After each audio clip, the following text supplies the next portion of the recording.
In 1991, a man stumbled out of an apartment in Milwaukee, handcuffed, disoriented, with a hole drilled into his skull. When police knocked on the door, the man who answered was calm, polite, cooperative. His name was Jeffrey Dahmer. But here's what nobody talks about: the psychology behind how a person becomes this. Because Dahmer wasn't born a monster, he was built into one.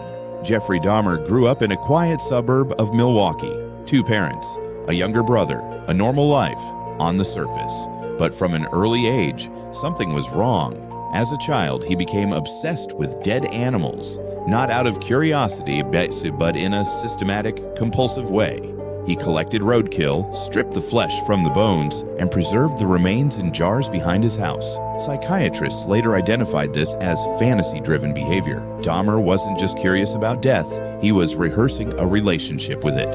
At school, he was intelligent but deeply isolated. He couldn't connect with anyone. He felt fundamentally different and had no idea why. During his 1992 trial, Dahmer underwent one of the most comprehensive psychiatric evaluations in criminal history.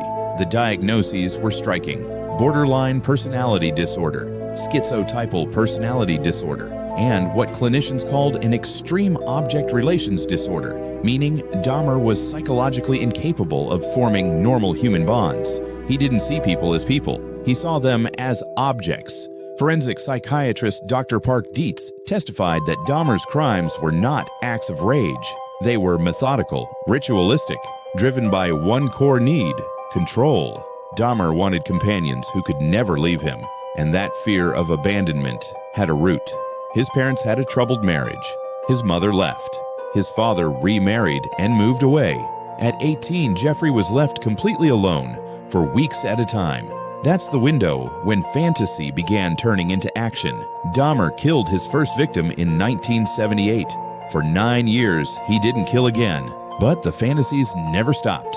They compounded. In 1987, the killings resumed and didn't stop for 4 years.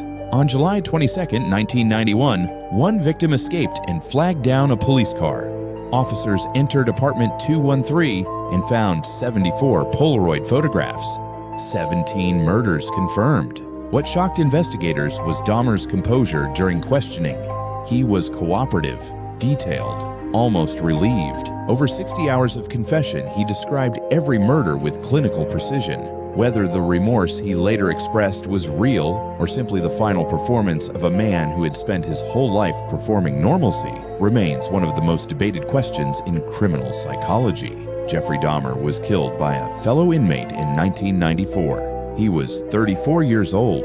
What his case left behind wasn't just grief for 17 families, but questions we still can't fully answer. How does a human being arrive at that point? And how many people are walking around right now with those same early warning signs? These are the questions we explore on this channel. Subscribe for more cases every week.